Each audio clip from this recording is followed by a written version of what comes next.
M के times news में आपका स्वागत है। मैं हूं एम के आजाद। आज हम बात करेंगे, देश सुरक्षित हाथों में है, अब चादर ओढ़कर सो जाइए। यदि आपको चादर ओढ़ के सोने में दिक्कत है तो आप आंखें बंद कर सोने का प्रयास कीजिए। जी हाँ, इसी के साथ आज हम अपनी बातों को शुरू करते हैं। इसी बात को लेकर 2014 में और 2019 में आया कि देश सुरक्षित हाथों में है, और देश सुरक्षित हाथों में है, इसी के लिए मैं आपसे अपील करता हूं कि आप चादर ओढ़कर सो जाइए। आप भूल जाइए उन चीजों को जो अच्छे दिन के बातों को दरकिनार करता है। आप अच्छे दिन के बातों को याद करने की कोशिश कीजिए। आप भूल जाइए कि किस तरह केंद्रीय मंत्री देश में अब सुरक्षित नहीं रहे। आप भूलने की कोशिश कीजिए 1,25,00,000, 1.25 करोड़, माफ कीजिए, 1.25 करोड़ जनता के नेतृत्व करने वाले 38 लाख की आबादी वाले मणिपुर को 40 दिन से संभाल नहीं रहे। आप भूल जाइए कि वहां के राज्य मंत्री भी अब सुरक्षित नहीं रहे, उनके घरों में आगजनी की जा रही है। ये सब बातें आप भूल जाइए, क्योंकि ये अच्छे दिन को बुरे दिन के तरह, सपनों की तरह दिखाया जाता है। इसलिए आप ऐसे बातों को भूल जाइए।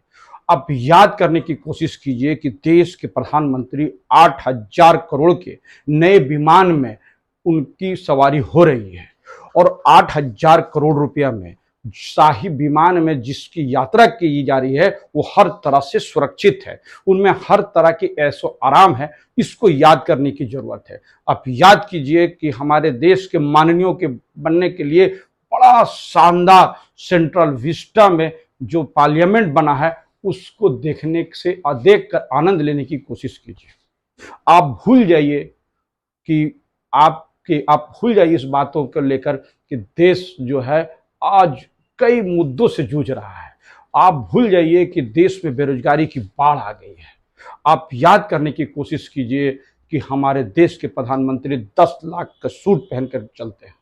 आप भूल जाइए कि ये देश में जब किसान आंदोलन चल रहा था तो किसान आंदोलन के बहाने कुछ लोग जब दिल्ली के लाल किला के पास बड़े पैमाने पे घुस गए और 4 घंटे तक दिल्ली को कैद कर लिया था, और यही नहीं, और एक धार्मिक झंडे को हमारे देश के तिरंगे के जगह पर फहराने की कोशिश की थी या फहरा दिया था। आप इस बात को भूलने की कोशिश कीजिए। आप हर बात को नजरअंदाज कीजिए, क्योंकि आज 40 दिन से जब देश में एक राज्य की हालात बिगड़ते चले जा रहे हैं और देश के हार्ड गृह मंत्री जी 3 दिन का प्रवास करते हैं, फिर भी स्थिति सामान्य नहीं होता है। आप भूल जाने की कोशिश कीजिए।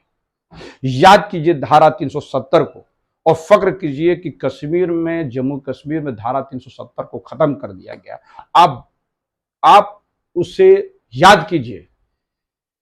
धारा 370 के मामला को लेकर आप भूल जाइए कि कश्मीर में टारगेट किलिंग जो है वो रुक नहीं रहा है। आप ऐसे बातों को भूलने की कोशिश कीजिए, क्योंकि यही सब बातें अच्छे दिन और बुरे दिन का आपको परिचय याद कराते रहता है। जी हाँ, बात चली है तो बहुत दूर तक चली गई। तो क्या याद रखना है और क्या भूल जाना है? आपने एक तरह से एक वानगी को देखा, एक लंबी फहरिस्त है जिसको जानने के लिए आपको समय की जरूरत होता है। मैं कम समय में आपको कोशिश करूंगा कि अब मैं बताऊंगा। बड़ा दुख होता है कि जब देश के केंद्रीय मंत्री जो है, वो खासकर विदेश मंत्री है, विदेश राज्य मंत्री का घर को जो है वहां पर जो है आगजनी का शिकार हो जाते हैं, और वो गृह राज्य मंत्री जी जब ये कहते हैं कि वहां पर कानून व्यवस्था फेल हो गया है और अपने ही सरकार को कटघरे में खड़ा करते हैं, तो दुख तो होता ही है। और इसके लिए ना प्रधानमंत्री का शब्द कुछ निकलते हैं, और ना ही हमारे गृह मंत्री का, और ना ही आरएसएस के लोग इस मामले पे कुछ बोलने के लिए तैयार है। पहले से ही जो है राज्य के जो मंत्री है, यानी मणिपुर के राज्य के जो मंत्री है, उनके घरों में आगजनी हो चुकी है। 5,000 से ज्यादा और अत्याधुनिक हथियारों की लूट वहां के उग्रवादियों ने कर ली है। बहुत अपील के बाद 500 से 1,000 के करीब ही अभी जो है हथियार जमा किए गए। बड़े पैमाने पे कारतूस और गोला बारूद की लूट हो गई।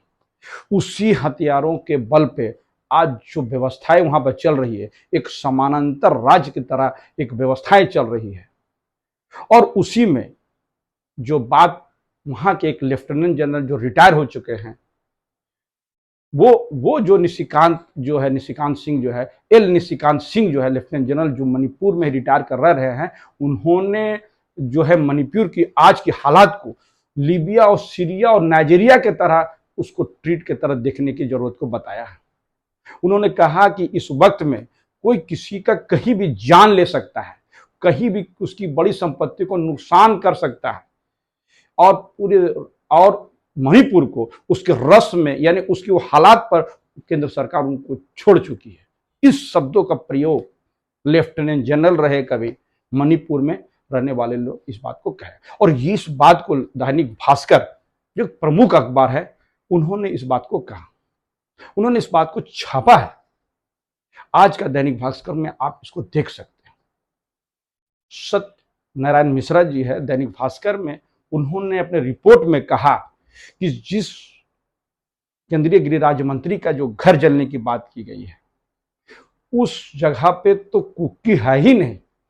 कुछ लोग कुकी थे, वो तो पलायन कर गए।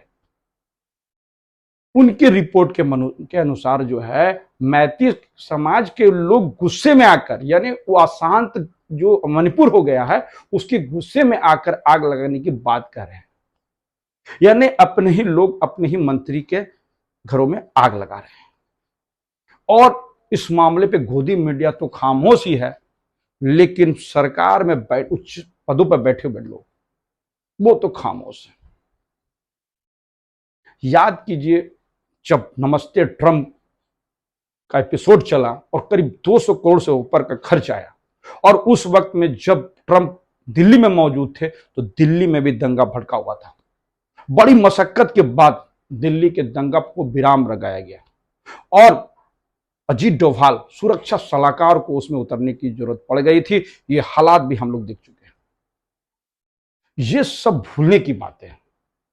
याद करने की जो बात है कि 5-5 किलो अनाज 20 किलो थैली में लोगों को बांटा जा रहा है। 80 करोड़ लोग इसका लाभ उठा रहे हैं। इसको याद करने की जरूरत है।